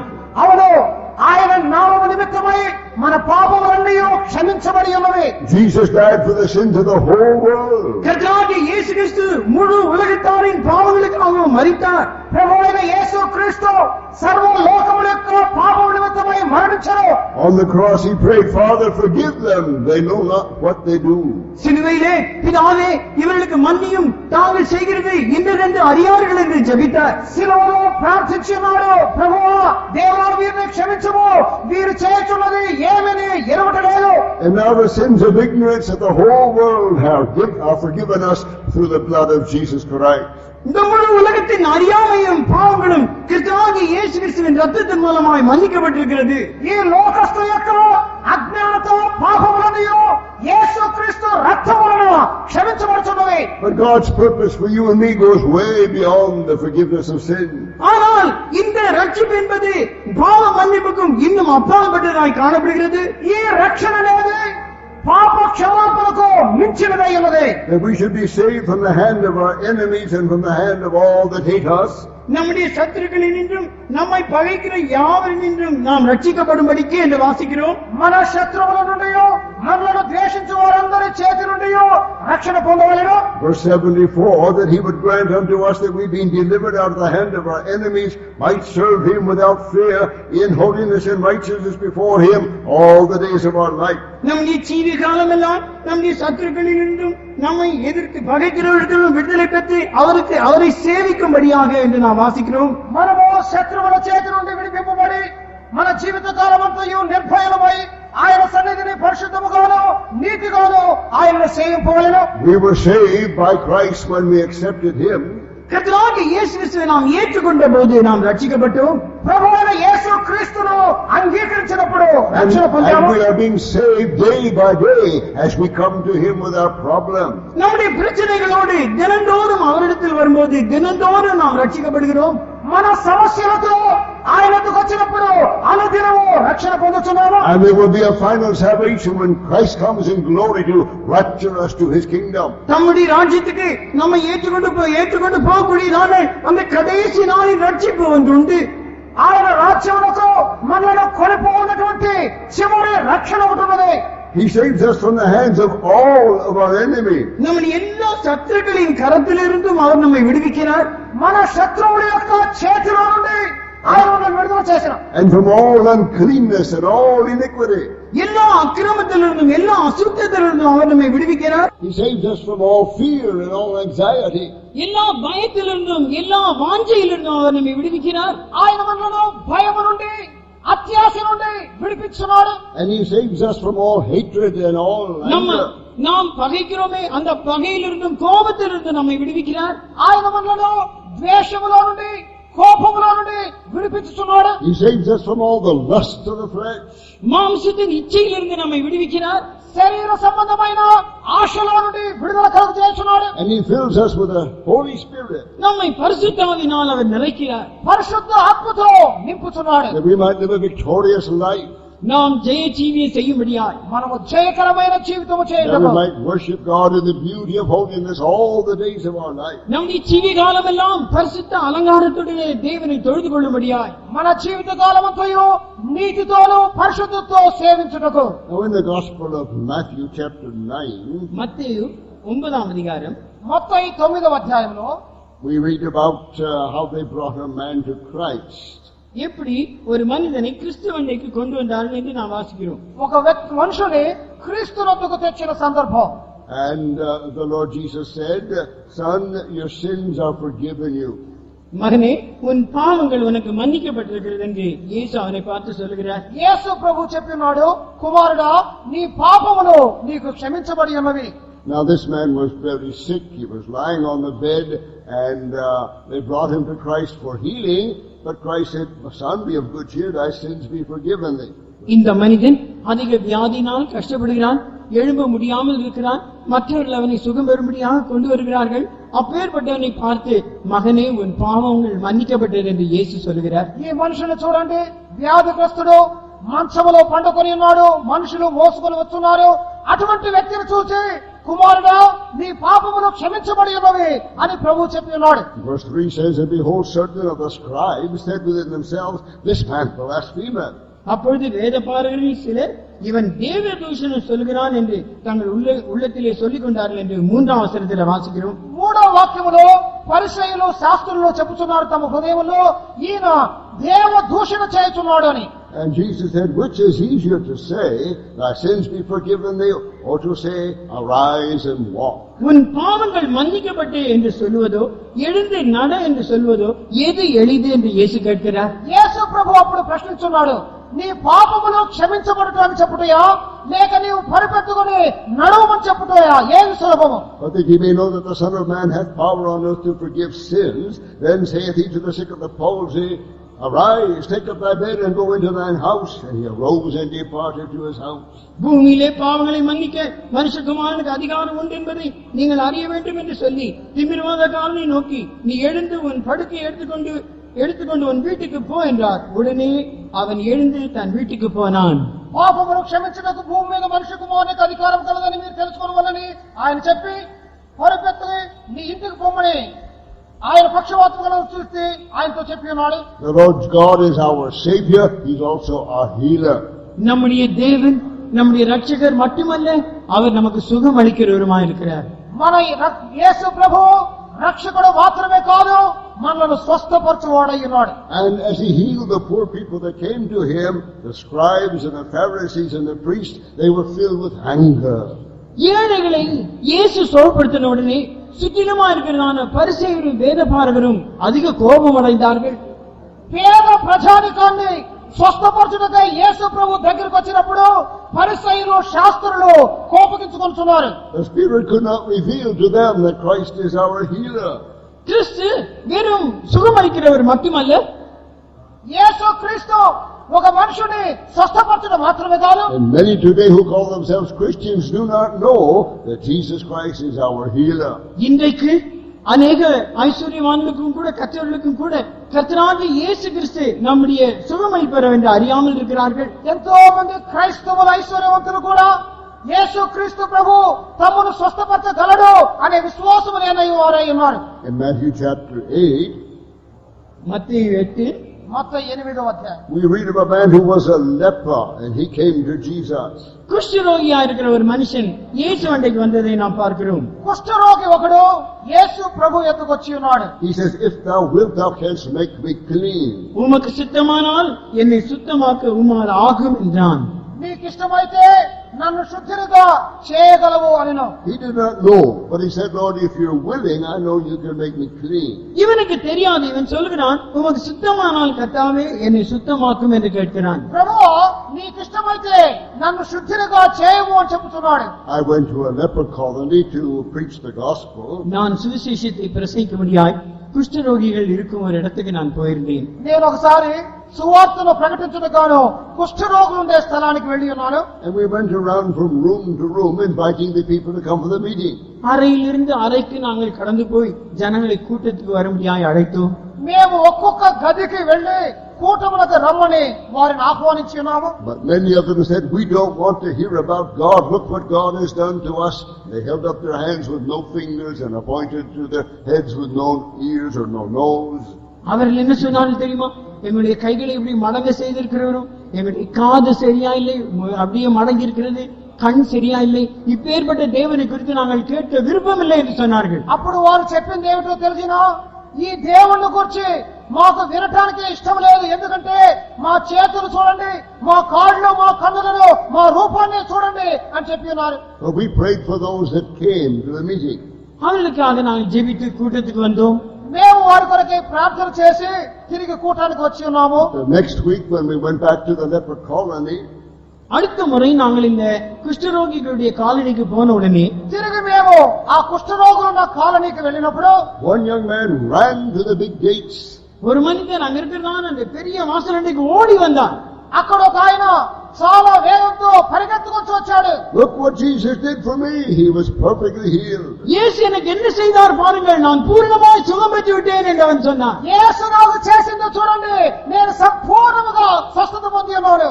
So we took him from church to church to give his testimony. அவன் சாட்சி கொடுக்கும்படியாய் சபையிலிருந்து சபைக்கு போய்கொண்டே இருந்தான். ఆయన సాక్ష్యం చెప్పుచూ ఒక సంఘము నుండి ఇంకొక సంఘముకు వెళ్తూ ఉండేను. The only one problem was when he gave his testimony, he wanted to take off all his clothes so they could see his new skin. அவருக்கு இருந்த ஒரே ஒரு பிரச்சனை என்னவென்றால், சாட்சி சொல்லும்போது அணிந்திருக்கிற அந்த எல்லா ஆடையும் அப்படியே கழட்டி விடுவார். சாட்சி சொல்லும்போது தனக்கு இருந்த காயங்களை மற்றவர்களுக்கு காட்டும்படியாக.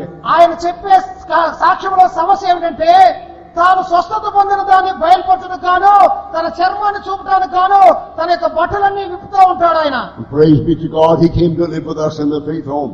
தேவனுக்கு ஸ்தோத்திரம் உண்டாவதாக. எங்களோடு ஜீவிக்கும்படியாய் விசுவாச வீட்டுக்கு அவர் வந்து ஜீவித்தார். దేవునికి స్తోత్రములు.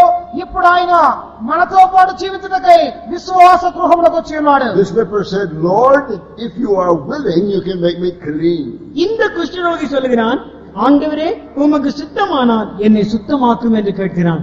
ఈ కుష్ఠరోగి చెప్పుతున్నాడు, ప్రభువా నీకిష్టమైతే నన్ను శుద్ధిగా చేయవు. Now what did Jesus answer him? இங்கே இயேசு அவனுக்கு கொடுக்கிற பதில் என்ன? యేసు ప్రభు ఆయనకి ఇచ్చిన జవాబు ఏమిటి? Now remember that Jesus Christ is the same yesterday, today and forever. கர்த்தராகிய இயேசு கிறிஸ்து நேற்றும் இன்றும் என்றும் மாறாதவராயிருக்கிறார் என்பதை மனதில் வைத்துக் கொள்ளுங்கள். ప్రభు అయిన యేసు క్రీస్తు నిన్న నేడు నిరంతరము ఏకరీతిగా ఉన్నాడని మనసులో ఉంచుకోండి. I am the Lord, I change not. நான் கர்த்தர், நான் மாறவே மாற மாட்டேன் என்று அவர் சொல்கிறார். నేనే ప్రభువును, ఎన్నడూ నేను మారను. Heaven and earth shall pass away, but the word of the Lord abides forever. வானமும் பூமியும் மாறி போகும், ஆனால் தேவனுடைய வார்த்தையோ என்றென்றைக்கும் நிலை நிற்கும். భూమి ఆకాశములో గతించిపోవును, దేవుని వాక్యము సదాకాలము నిలిచి ఉండును. This man said, Lord, if you are willing, you can heal me. கர்த்தாவே உமக்கு சித்தமானால் நீர் என்னை குணமாக்க முடியும் என்று இந்த குஷ்டரோகி சொல்கிறான். ఈ కుష్ఠరోగి అడుగుతున్నాడు, ప్రభువు నీకిష్టమైతే నన్ను శుద్ధిగా చేయవు. Jesus said, I will be thou clean, and immediately his leprosy was cleansed. இயேசு சொல்கிறார், எனக்கு சித்தம் உண்டு, நீ சுத்தமாக என்று சொல்கிறார். உடனே அவன் சுத்தமாய் விடுகிறான். యేసు ప్రభు చెప్పినాడు, నాకిష్టమే నీవు శుద్ధుడవు కమ్ము అని చెప్పిన ఆ క్షణముదే స్వస్థపడును. That word is for you and for me. அந்த வார்த்தை உங்களுக்கும் எனக்கும் உரியது. ఈ ఓకరేది మీకును నాకును చెందినదే. Wherever 2 or 3 are gathered, the Lord Jesus Christ is here in our midst. எங்கே 2-3 பேர் கூடியிருக்கிறார்களோ அவர்கள் மத்தியிலே, நம் மத்தியிலே இயேசு இருக்கிறார். ఎక్కడైతే ఇద్దరు ముగ్గురు కూడి ఉన్నామో అచ్చట మన మధ్యలో యేసు ప్రభు వచ్చును. And dear child of God, whatever your problem may be tonight, the Lord Jesus says, I will heal you. அருமையான தேவனுடைய பிள்ளையே, இன்றைக்கு உன்னுடைய பிரச்சனை எதுவா இருந்தாலும் நான் உன்னை குணமாக்குவேன் என்று அவர் சொல்லுகிறார். ప్రియమైన దేవుని బిడ్డ, ఈ రాత్రి యేసు ప్రభు నీతో చెప్పుచున్నాడు, నాకిష్టమే నీవు స్వస్థతను పొందుము. That is the word of the Lord to you tonight. அதுதான் இன்றைக்கு உனக்கு வருகிறதான கர்த்தருடைய வார்த்தை. ఇదే ఈ రాత్రి నీ కొరకై వచ్చినట్టు దేవుని వాక్యము. I will heal you, be thou clean. எனக்கு சித்தம் உண்டு, நீ சுத்தமாக என்று சொல்லுகிறார். నాకిష్టమే నీవు శుద్ధుడిగా మారుము. He's touching us tonight. Let us receive his healing. அவன் தன்னுடைய சுகத்தை பெற்றவுடனே அவன் எழுந்து எல்லாத்தையும் பார்க்கிறான். ఆయనైతే తన చేతులను చాపుచున్నాడు, స్వస్థతను పొందుము. Thank you, Jesus, for healing me. இயேசுவே என்னை சுகப்படுத்தினபடியால் உமக்கு ஸ்தோத்திரம் என்று சொல்கிறான். యేసు ప్రభువా, స్వస్థత పొందినందుకై స్తోత్రం అని చెప్పండి. Let us praise Him. அவரை ஸ்தோத்திரிப்போம். Oh, I bless you. I thank you, Lord God Almighty. Yes, Lord, He said, I will heal you. I will heal you. I will. I will. I will. I will. நான் உன்னை குணப்படுத்துவேன். நான் உன்னை சுத்தமாக்குவேன். Hallelujah. I thank you. I thank you. I thank you. I thank you. I thank you. I thank you. I thank you. Jesus Christ is the full and perfect revelation of God the Father. கர்த்தராகிய இயேசு கிறிஸ்து பிதாவாகிய தேவனின் தற்சரூபமாய் தன்னை வெளிப்படுத்துகிறவருமாய் இருக்கிறார். ప్రభు అయిన యేసు క్రీస్తు తండ్రి అయిన దేవుని యొక్క మూర్తిమంతమై ఉన్నాడు. God is our Savior. God is our healer. தேவன் நம்முடைய ரட்சகர், தேவன் நம்முடைய பரிகாரி. దేవుడే మన రక్షకుడు, దేవుడే మన యొక్క వైద్యుడు. He is just as close to us as His name. அவருடைய நாமம் எவ்வளவு நமக்கு அருகாமையில் இருக்கிறதோ அவ்வளவு அருகாமையில் நம்முடைய இயேசு நம் பக்கத்தில் இருக்கிறார். ఆయన యొక్క నామము శక్తివంతమైనది, దానితో యేసు మన మధ్య ఉన్నాడు. Whoever shall call upon the name of the Lord shall be saved, and whoever calls upon the name of the Lord shall be healed. கர்த்தராகிய இயேசு கிறிஸ்துவின் நாமத்தை உச்சரிக்கிறவர்கள் கூப்பிடுகிறவர்கள் ரட்சிக்கப்படுவார்கள். கர்த்தராகிய இயேசு கிறிஸ்துவின் நாமத்தினால் கூப்பிடுகிறவர்கள் அவர்கள் குணமடைவார்கள். ప్రభు అయిన యేసు క్రీస్తు నామముతో మొరపెట్టువారు రక్షణను స్వస్థతను పొందుదురు. Then we're told about a centurion from Capernaum came to him. கப்பர்நகூமில் இருந்து ஒரு 100க்கு அதிபதி இயேசுவினிடத்தில் வருகிறான். కపెర్నహూముకు వచ్చినప్పుడు ప్రభువు ఒక శతాధిపతి ఆయన ఎదుకు వచ్చినాడు. He said, Lord, my servant lieth at home sick, grievously tormented. கர்த்தாவே, என்னுடைய வேலைக்காரன் வீட்டிலே அதிகமாய் கஷ்டப்பட்டு வாதிக்கப்படுகிறான், கொடிய வியாதியினால் கஷ்டப்படுகிறான் என்று சொல்கிறான். ప్రభువు నా సేవకుల్లో ఒకడు చాలా వ్యాధితో కష్టపడుతున్నాడు. Maybe you have a sick one at home. உன்னுடைய வீட்டிலே யாராவது வியாதியா இருக்கிறார்களா? ఆయన చాలా వ్యాధితో కనబడుతున్నాడు. Listen to the word of the Lord. தேவனுடைய வார்த்தையை கேளுங்கள். దేవుని వాక్యమును వినండి. Jesus said to him, I will come and heal him. நான் வந்து அவனை சொஸ்தமாக்குவேன் என்றார். 7ஆம் வசனம். నేను వచ్చి వారిని స్వస్థపరచుదును. Jesus tells you he will go to your house and heal your loved one. உன்னுடைய வீட்டுக்கு போய் நீ நேசிக்கிறாயே அவர்களையும் நான் சுகப்படுத்துவேன் என்று இயேசு சொல்கிறார். నీ ఇంటిలో నీవు ప్రేమించున్న సేవకుడున్నాడే వారిని నేను స్వస్థపరచుదును. The word of the Lord goes all around the world. தேவனுடைய வார்த்தை முழு உலகத்திலும் போகிறது, பரவுகிறது. దేవుని యొక్క వాక్కు సర్వలోకములకు వ్యాపించగలిగిన శక్తి గలది. The Lord Jesus said, behold, I am with you to the end of the world. உலக முடிவு வரையும் நான் உங்களோடு இருக்கிறேன் என்று இயேசு சொன்னார். యేసు ప్రభు సెలవిచ్చున్నాడు, యుగ సమాప్తి వరకు సదాకాలము నేను మీతో ఉండును. Now this centurion, he was not one of God's people. இந்த 100க்கு அதிபதி தேவனுடைய ஜனங்களில் ஒருவனாக அன்று கணிக்கப்படவில்லை. ఈ శతాధిపతి అనేవాడు దేవుని జనుల్లో ఒకడుగా ఎంచబడలేదు. But God is no respecter of person. ஆனால் தேவன் எந்த மனிதனிடத்திலும் அவர் பட்சபாதம் காட்டுவதே இல்லை. దేవుడైతే పక్షపాతము లేనివాడు. God will answer any prayer made to him in faith. விசுவாசத்தில் யார் தேவனை நோக்கி ஜெபித்தாலும் அதற்கு அவர் பதிலளிக்கிறவராயிருக்கிறார். విశ్వాసముతో ఎవరైతే దేవునికి విజ్ఞాపన చేయుదురో వారికి ఆయన జవాబిచ్చును. In one of our conventions in America, அமெரிக்காவில் நடந்த எங்களுடைய கன்வென்ஷன்களில் ஒன்றில் అమెరికాలో జరిగిన మన కన్వెన్షన్ లో ఒక కన్వెన్షన్ లో a woman came to the meeting and you could tell by looking at her she was a prostitute. ஒரு ஸ்திரீ எங்களுடைய கூட்டத்துக்கு வந்தாள். அவளை பார்க்கும் போதே அவள் ஒரு விபசாரக்காரியா இருந்தாள். ఒక స్త్రీ నా గదికి వచ్చింది. ఆమె వ్యభిచార జీవితంలో ఉండే స్త్రీ. She was all painted up and her hair looked terrible. அவள் எல்லாம் பூசிக்கொண்டு அவளுடைய முடி எல்லாம் ஒரு மாதிரி வாரிக்கொண்டு இந்த மாதிரி அலங்கோலமான ஒரு நிலவரத்தில் அவள் காணப்பட்டாள். ఆమె అన్ని విధములైన రంగులను పూసుకొని అలంకారం కొరకై ఆమె వచ్చి వేషంతో వచ్చినది. And she came and sat in the very front.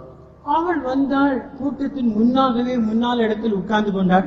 ఆమె వచ్చారు, కూటములో ముందుగా ఎదురుగా కూర్చున్నది. And the ushers came and asked me, shall we tell her to go away? உடனே அங்க இருக்கிறதான மூத்த சகோதரியனிடத்தில் வந்து இந்த ஸ்திரீயை போய்விடும்படியாக சொல்லிவிடலாமா என்று என்னிடத்தில் கேட்டார்கள். అక్కడున్న పెద్ద సిస్టర్ వచ్చి నాతో చెప్పింది, ఆ సహోదరిని వెళ్ళిపోమని చెప్పవచ్చునని. And I thought of the Samaritan woman. I said, no, let her stay and hear the word of God. எனக்கு அந்த சமாரிய ஸ்திரீ தான் ஞாபகத்துக்கு வந்தது. இல்ல, அந்த ஸ்திரீ அப்படியே இருக்கட்டும், தேவனுடைய வசனத்தை கேட்டுட்டுமே என்று நான் சொன்னேன். నేను వారితో చెప్పాను, ఆ విధంగా చేయవద్దు, ఆ స్త్రీ కూడా వాక్యమును వినడానికి అనుమతించాలి అని చెప్పాను. She had a little child with her that was crippled. அவள் கூட ஒரு சிறு பிள்ளை இருந்தது. அந்த பிள்ளைக்கு கால் வழங்கவில்லை.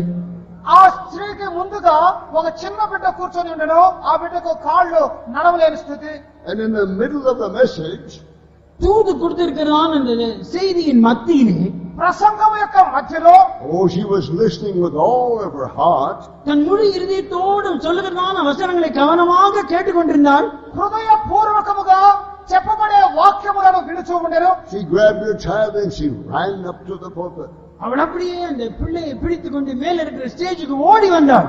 ఆమె ఆ చిన్న బిడ్డను చేత్తో పట్టుకొని లాక్కొనుచు స్టేజ్ కు పరిగెత్తుకుంటూ వచ్చింది. And as she was dragging the crippled child, the child was healed and began to run and walk and leap. அந்த நொண்டியா இருக்கிற பிள்ளை இழுத்து வந்த உடனே அந்த பிள்ளை சுகமாய் குதிக்க ஆரம்பித்து விட்டது. ఆ చిన్న బిడ్డ నడవలేనిది ఇప్పుడైతే నడుచుచూ గంతులు వేయటకు ప్రారంభించెను. Jesus Christ is the Savior of sinners and is a healer of the sick. கர்த்தராகிய இயேசு கிறிஸ்து பாவத்திலிருந்து உன்னை ரட்சிக்கிறவர், வியாதியிலிருந்து உன்னை குணமாக்குகிறவர். ప్రభువైన యేసు క్రీస్తు పాపములో నుండి మిమ్మల్ని రక్షించగలడు, వ్యాధులను స్వస్థపరచగలడు. The centurion said, Lord, I'm not worthy that thou shouldest come to my house. நூற்றுக்கு அதிபதி சொல்கிறான், ஆண்டவரே, நீர் என் வீட்டுக்கு வருவதற்கு நான் எவ்வளவு தகுதி இல்லை என்று சொல்கிறான். శతాధిపతి చెప్పుచున్నాడు, ప్రభువా, నీవు నా ఇంటికి వచ్చుటకు నేను పాత్రుడను కాదు. Just speak the word, my servant will be healed. ஒரு வார்த்தை மாத்திரம் சொல்லும், அப்பொழுது என் வேலைக்காரன் சொஸ்தமாவான் என்று சொல்கிறான். ఒక మాట మాత్రము సెలవివ్వు, నా సేవకుడు బాగుపడును. Oh, Jesus was so thrilled. He said, I've not found so great faith, not amongst all of my people. இந்த வார்த்தை கேட்ட உடனே இயேசுவுக்கு பெரிய சந்தோஷமாகிவிட்டது. என் ஜனங்களின் மத்தியிலும் கூட இப்பேற்பட்ட விசுவாசத்தை நான் காணவில்லையே, இப்பேற்பட்ட வார்த்தைகளை நான் கேட்கவில்லையே என்று அவர் சொல்கிறார். ఈ మాటను విన్న వెంటనే యేసులో గొప్ప సంతోషం కలిగినది. నా సొంత జనుల మధ్యలో ఇట్లాంటి విశ్వాసము కనబడలేదే అని చెప్పి ఉన్నాడు. We're saved by faith. We're healed by faith. விசுவாசத்தினால் அவன் சுகப்பட்டான். విశ్వాసం వలనే మనము రక్షణను స్వస్థతను పొందగలము. It's faith that pleases the heart of God. விசுவாசம் தான் தேவனுடைய இருதயத்தை பிரியப்படுத்துவது. విశ్వాసం వలనే దేవుని హృదయమును సంతోషింప చేయగలము. And if you believe, you will see the glory of God. நீங்கள் விசுவாசித்தால் தேவனுடைய மகிமையை காண்பீர்கள். మీరు నమ్మినడలా దేవుని మహిమను చూచెదరు. A few months ago in America, so many of our workers were sick, we did not know what to do. சில மாதங்களுக்கு முன்னதாக அமெரிக்காவிலே நம்முடைய ஊழியக்காரர் அநேகர் வியாதியாக இருந்தார்கள். என்ன செய்ய வேண்டும் என்றே தெரியவில்லை. కొన్ని నెలలకు ముందుగా అమెరికాలో మన సేవకులందరూ వ్యాధిగ్రస్తులుగా మారిపోయారు. ఏమి చేయాలో నాకు అర్థం కాలేదు. We brought one sister who was dying to the Central Faith Home. மரிக்கக்கூடிய நிலவரத்தில் இருக்கக்கூடியதான ஒரு சகோதரியை மத்திய நிறுவன விசுவாச வீட்டுக்கு நாங்கள் கொண்டு வந்தோம். మరణ స్థితిలో ఉన్నట్టు ఒక సహోదరిని సెంట్రల్ ఫెయిత్ హోమ్కి తీసుకుని వచ్చున్నారు. We put her on the bed expecting her to die. She was just skin and bones. அவர்கள் செத்து விடுவார்கள் என்று யோசித்துக் கொண்டு படுக்கையிலே அவர்களை படுக்க வைத்தோம். మేమైతే ఆమె చనిపోతున్నదని అనుకొని పడకలో పండబెట్టాము. One Sunday morning she came into the meeting saying, I'm healed. ஒரு ஞாயிற்றுக்கிழமை காலையில் கூட்டத்திலே நடந்து வருகிறார்கள், நான் சுகம் பெற்று விட்டேன் என்று சொல்கிறார்கள். ఒక రోజు ఆమె ఏం చెప్పిందంటే, ఇదిగో నేను స్వస్థత పొంది ఉన్నానని లేచింది. Yet another worker with a big cancer on the head, the size of a grapefruit. எங்களுக்கு இன்னொரு ஊழியக்காரருக்கு தலையிலே ஒரு பெரிய கேன்சர் வியாதி, அங்க கட்டி பார்த்தால் ஒரு பெரிய பழம் அங்க இருக்குமா போல தெரிந்தது. ఇంకో సహోదరునికి తల భాగములో ఓ పెద్ద క్యాన్సర్ గడ్డ ప్రారంభమైంది. It was the most horrible wound I've ever seen. நான் இதுவரைக்கும் அப்பேற்பட்ட ஒரு காயத்தை நான் கண்டதே இல்லை. నేను ఇంతవరకు అట్లాంటి పెద్ద గాయమును చూసిందే లేదు. Praise God, just before I came she showed that she's been healed. கர்த்தருக்கு ஸ்தோத்திரம் உண்டாவதாக. நான் வருவதற்கு முன்னதாக தான் சுகமாய் விட்டேன் என்று தன்னுடைய காயத்தை எனக்கு காண்பித்தார்கள். దేవునికి స్తోత్రములు. నేను బయలుదేరి వచ్చినకు ముందుగా తాను స్వస్థపడినట్లు ఆ గాయం నాకు చూపి ఉన్నారు. We had another worker brother who was screaming all night long because he had a great big thing on his neck. இன்னொரு ஊழியக்கார சகோதரனுக்கு தன்னுடைய கழுத்திலே ஒரு பெரிய கட்டி இருந்தபடியால் ராத்திரி எல்லாம் அவர் சத்தமிட்டு கொண்டே இருப்பார். ఇంకొక సేవకుడు మెడ భాగంలో పెద్ద గడ్డ వేదనతో అరుచూ ఉండే కేకలు వేస్తుండేను. Praise God, he's been completely healed and gone to the mission field. தேவனுக்கு ஸ்தோத்திரம், அவர் பூர்ணமாய் சுகமடைந்து தன்னுடைய ஊழியம் செய்கிறதான இடத்துக்கு அவர் போய்விட்டார். దేవునికి స్తోత్రములు, ఆయన సంపూర్ణ స్వస్థతను పొంది తన యొక్క సేవా స్థలములకు వెళ్ళి ఉన్నాడు. We had another sister worker who has not been able to speak for 8 years. இன்னொரு ஊழியக்கார சகோதரி இருந்தார்கள். 8 வருஷம் அவர்களால் பேசவே முடியவில்லை. ఇంకొక సేవకురాలైన సహోదరి, ఆమె 8 సంవత్సరములు మాట్లాడలేని స్థితి. She could not even whisper. She had to write everything. மெதுவாக கூட அவளால் சொல்ல முடியாது, எழுதிதான் காட்ட வேண்டும். ఆమె మెల్లగా కూడా మాట్లాడలేదు, ప్రతిదీ రాత్రిలోనే బయలుపరుచుండదు. Praise God, I got a phone call. She says, you will not know who this is. கர்த்தருக்கு ஸ்தோத்திரம் உண்டாவதாக. ஒரு நாள் எனக்கு ஒரு டெலிபோன்ல செய்தி வருகிறது, உங்களோடு பேசுகிறது யார் என்று தெரியுமா என்று அவர்கள் கேட்கிறார்கள். దేవునికి స్తోత్రములు. ఒక రోజు విశ్వాస గృహములో ఒక శబ్దం వినబడింది. ఏం చెప్పిందంటే ఆమె, మాట్లాడేది ఎవరో మీకు తెలియనా అని అడిగి చెప్పింది. Oh, I tell you, Jesus Christ is the same yesterday, today and forever. கர்த்தராகிய இயேசு கிறிஸ்து நேற்றும் இன்றும் என்றும் மாறாதவராய் இருக்கிறார் என்று நான் உங்களுக்கு சொல்ல விரும்புகிறேன். ప్రభువైన యేసు క్రీస్తు నిన్న నేడు నిరంతరము మార్పు లేనివాడని Let us చెప్తున్నాడు. praise Him. நாம் அவரை ஸ்தோத்திரிப்போம். Thank you, Jesus. இயேசுவுக்கு ஸ்தோத்திரம். இயேசுவுக்கு ஸ்தோத்திரம் என்று சொல்லுவோம்.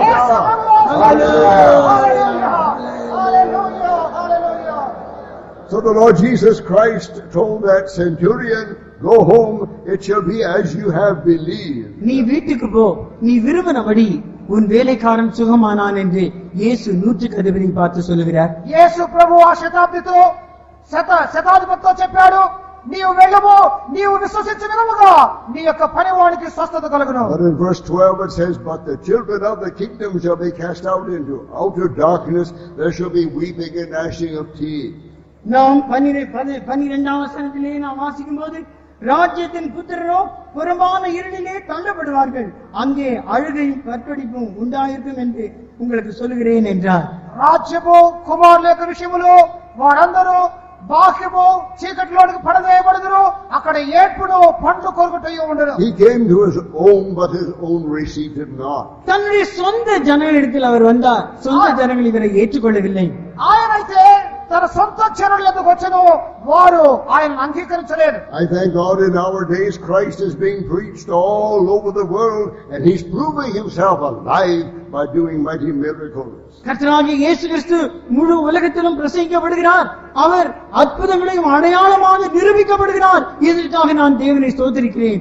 ప్రభు అయిన యేసు క్రీస్తు సజీవుడై ఉన్నాడు, సర్వలోకములో ప్రసంగించబడుతున్నాడు, అద్భుతములు ఆశ్చర్యకార్యములతో నిరూపించుతున్నాడు. Verses 14 and 15 tell of another healing. 14, 15 వచనங்கள் இன்னொரு சுகம் பெறுதலை குறித்து சொல்லப்படுகிறது. 15, 16 వాక్యముల్లో ఇంకొక స్వస్థతను గురించి వ్రాయబడి ఉన్నది. Then verse 16 says, when even was come, they brought unto him many that were possessed with devils, and he cast out their spirits with his word, and healed all that were sick. அஸ்தமானமான போது பிசாசு பிடித்திருந்த அநேகரை அவரிடத்தில் கொண்டு வந்தார்கள். அவர் அந்த ஆவிகளை தம்முடைய வார்த்தையினாலே துரத்தி பிணியாளிகள் எல்லாரையும் சுத்தமாக்கினார் என்று 16ஆம் வசனத்தில் நாம் வாசிக்கிறோம். 16వ వాక్యములో సాయంకాలమైనప్పుడు జనులు దేవుడు పట్టిన అనేకులను ఆయన ఎదురు తీసుకుని వచ్చిరి. ఆయన మాట వలన దయ్యములను వెళ్ళగొట్టి రోగుల నెలను స్వస్థపరచెను. Then it might be fulfilled which was spoken by Isaiah the prophet, saying, himself took our infirmities and bare our sicknesses. அவர் தாமே நம்முடைய பலவீனங்களை ஏற்றுக்கொண்டு நம்முடைய நோய்களை சுமந்தார் என்று ஏசாயா தீர்க்கதரிசியினால் உரைக்கப்பட்டது நிறைவேறும்படி இப்படி நடந்தது என்று நாம் வாசிக்கிறோம். ఆయనే మన బలహీనతలను వహించుకొని మన రోగములను భరించినని ప్రవక్త అయిన యెషయా ద్వారా చెప్పబడినది నెరవేరును. Now our time is gone.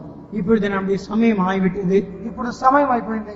I had in my mind to mention so many other beautiful virtues of Christ. கிறிஸ்துவனுடைய இன்னும் அநேக நன்மை செய்த காரியங்களை உங்கள் முன்னாக காண்பிக்க வேண்டும் என்றுதான் இன்றைக்கு நான் ஆசை கொண்டிருந்தேன். క్రీస్తు ప్రభు చేసిన మేలుకరమైన అనేక కార్యములను మీకు తెలియజేయాలనే వాంఛ నాకున్నది. He is our peace. He's the Prince of Peace. அவர்தான் நம்முடைய சமாதானம், நம்முடைய சமாதானத்தின் காரணர். ఆయనే మన సమాధానం అయ్యున్నాడు, సమాధానపు కర్త అయ్యున్నాడు. He's wonderful. He's the counselor. He's the mighty God. அவர் அதிசயமானவர், ஆலோசனை கர்த்தர், சர்வ வல்லமையுள்ள தேவன். ఆయన ఆశ్చర్యకరుడు, సర్వశక్తి కలిగిన దేవుడయ్యున్నాడు. He's the everlasting Father. அவர் நித்திய பிதா, నిత్యుడకు తండ్రి ఆయనే. Christ is our life. கிறிஸ்து நம்முடைய ஜீவனாயிருக்கிறார். క్రీస్తే మనకు జీవమయ్యున్నాడు. He's our coming King of glory. அவர் மகிமையில் வெளிப்பட போகிற ராஜாவாயிருக்கிறார். ఆయన మహిమలో బయల్పడే రాజయ్యున్నాడు. He's our heavenly bridegroom. அவர் தான் நம்முடைய பரலோக மணவாளன். ఆయనే రాబోనట్టి మన పెండ్లి కుమారుడు. This message will be continued in eternity. இந்த தூது உங்களை நித்தியத்துக்கு ஆயத்தமாக்கும். ఈ వర్తమానము మిమ్మల్ని నిత్యమునకు సిద్ధపరచును. Forever and forever we will be increasing in the knowledge of Jesus Christ, our Lord and Savior. நித்தியமாக நம்முடைய ரட்சகரும் கர்த்தருமாகிய இயேசு கிறிஸ்துவிலே நீங்கள் வளர்ந்து கொண்டே இருப்பீர்கள். నిత్యానిత్యము మన ప్రభువైన యేసు క్రీస్తులో మీరు ఎదుగుచూ ఉండగలరు. What is the need of your life tonight? இன்றிரவு உங்களுடைய ஜீவியத்தின் தேவை என்ன? ఈ రాత్రి మీ జీవితం యొక్క ఆవశ్యం ఏమై ఉన్నది? My God shall supply all of your needs through His riches in glory by Christ Jesus. கிறிஸ்து இயேசுவின் மூலமாய் பரலோகத்தில் இருக்கிற ஐஸ்வர்யத்தின் மூலமாய் என் தேவன் உங்களுடைய எல்லா தேவைகளையும் பூர்த்தி செய்வார். క్రీస్తు యేసునందు ఆయన మహిమ నుండి నా దేవుడు మీ అవసరాలన్నిటినీ నెరవేర్చును. Jesus Christ is the fullness of Him that filleth all in all. கர்த்தராகிய இயேசு கிறிஸ்து எல்லாவற்றையும் எல்லாவற்றாலும் நிரப்புகிறவராயிருக்கிறார். ప్రభువైన యేసు క్రీస్తు సమస్తమును తన యొక్క సమస్తముతో నింపువాడై ఉన్నాడు. Jesus Christ is the mighty power of God. கர்த்தராகிய இயேசு கிறிஸ்து தேவனுடைய வல்லமையின் சொரூபியாய் காணப்படுகிறார். ప్రభువైన యేసు క్రీస్తు దేవుని యొక్క అత్యధికమైన శక్తి అయి ఉన్నాడు. There is nothing too hard for the Lord. நம்முடைய கர்த்தரால் செய்யக்கூடாதது ஒன்றுமில்லை. దేవునికి అసాధ్యమైనది ఏదీ లేదు. And He is here tonight. அவர் இன்றிரவு இங்கே இருக்கிறார். ఆయనే ఇప్పుడు మన మధ్య ఉన్నాడు. He's just as close to you as the faith of your heart. உங்களுடைய இருதயத்தில் எவ்வளவு விசுவாசம் இருக்கிறதோ அந்த அளவுக்கு உங்களோடு நெருங்கி பக்கத்திலே இருக்கிறார். మీ హృదయంలో ఎంత విశ్వాసం ఉన్నదో అంతవరకు ఆయనకు మిమ్మల్ని అప్పగించుకోండి. If you believe with your heart and confess with your mouth, you shall be saved, you shall be healed. இருதயத்திலே நீங்கள் விசுவாசித்து வாயிலே அறிக்கையிட்டால் நீங்கள் ரட்சிக்கப்படுவீர்கள், நீங்கள் சுகம் பெறுவீர்கள். మీరు హృదయంలో విశ్వసించి నోటితో ఒప్పుకొని చేస్తే మీరు స్వస్థత పొందుదురు, రక్షణ పొందుదురు. Now you can come forward tonight for prayer. இன்றிரவு நீங்கள் ஜெபத்துக்காக முன் வரலாம். ఈ రాత్రి ప్రార్థన కొరకు మీరు ముందుకు వచ్చినప్పుడు And I know some people like to bring a little bottle of oil. சிலருக்கு ஒரு குப்பியிலே எண்ணெய் கொண்டு வர வேண்டும் என்று விருப்பம் இருக்கலாம். కొంతమందికి ఎందుకు మేము ఇక్కడికి రావాలి అనే తలంపు ఉండొచ్చు. There's nothing wrong with that. அதுல ஒன்றும் தவறில்லை. అది తప్పేమి కాదు. In the Old Testament, they anointed with oil. பழைய ஏற்பாட்டு காலத்திலே அவர்கள் எண்ணெய் பூசினார்கள், எண்ணெய் ஊற்றி அபிஷேகம் பண்ணினார்கள். పాత నిబంధన కాలంలో వాళ్ళు నూనెతో తైలముతో అభిషేకించున్నారు. But you have something much more powerful than oil. ஆனால் உங்களுக்கு அந்த எண்ணெயை விட அதிக வல்லமையுள்ள ஒரு காரியம் உண்டு. అయితే ఆ నూనె తైలము కంటే శక్తివంతమైన ఇంకో కార్యం మనకున్నది. You have the oil of the Holy Spirit. உங்களுக்கு பரிசுத்தாவியின் எண்ணெய் உண்டு. పరిశుద్ధాత్మనే తైలం మనకున్నది. You have the name of Jesus Christ. உங்களுக்கு இயேசுவின் நாமம் உண்டு. యేసు నామమునే తైలం ఉన్నది. When you come for prayer, நீங்கள் ஜெபத்துக்கு வரும்போது మీరు ప్రార్థనకు వచ్చినప్పుడు don't look at which pastor is going to pray for you. எந்த பாஸ்டர் உங்களுக்காக ஜெபம் பண்ண போகிறார்கள் என்று பார்க்கவே வேண்டாம். ఏ పాస్టర్ దగ్గరికి వెళ్లి ప్రార్థన చేయించుకోవాలని వ్యక్తిని చూడవద్దు. You can have 1,000 pastors pray for you and you will not get healed. ஆயிரக்கணக்கான பாஸ்டர்கள் உங்களுக்காக ஜெபம் பண்ணி இருக்கலாம், இன்னும் நீங்கள் சுகம் பெறாமல் இருக்கலாம். 1000 మంది పాస్టర్లు వచ్చి నీ తల మీద పెట్టి చేతులు పెట్టి ప్రార్థించడము బాగుపడవు. But if you believe in the Lord Jesus Christ, you shall be healed tonight. ஆனால் நீங்கள் கர்த்தராகிய இயேசு கிறிஸ்துவை விசுவாசித்தால் இன்றிரவே நீங்கள் சுகம் பெறுவீர்கள். ప్రభువైన యేసు క్రీస్తును మీరు విశ్వసించితే ఈ రాత్రి స్వస్థతను పొందగలరు. Jesus said, look unto me all the ends of the world, and you shall be saved, you shall be healed. உலகத்தின் எல்லை எங்கும் உள்ளவர்களே என்னை நோக்கி பாருங்கள், நீங்கள் ரட்சிக்கப்படுவீர்கள், நீங்கள் சுகமடைவீர்கள் என்று இயேசு சொல்கிறார். భూదిగంత నివాసులారా నా వైపు చూసి రక్షణ పొందుడి, స్వస్థతను పొందుడి అని యేసు Let us lift చెబుతున్నాడు. our hands and praise Him. நம்முடைய கரங்களை வைத்து அவரை ஸ்தோத்திரிப்போம். చేతులు పైకెత్తి స్తోత్రం చేయండి. Worthy, O God Almighty, we bless you and we praise you.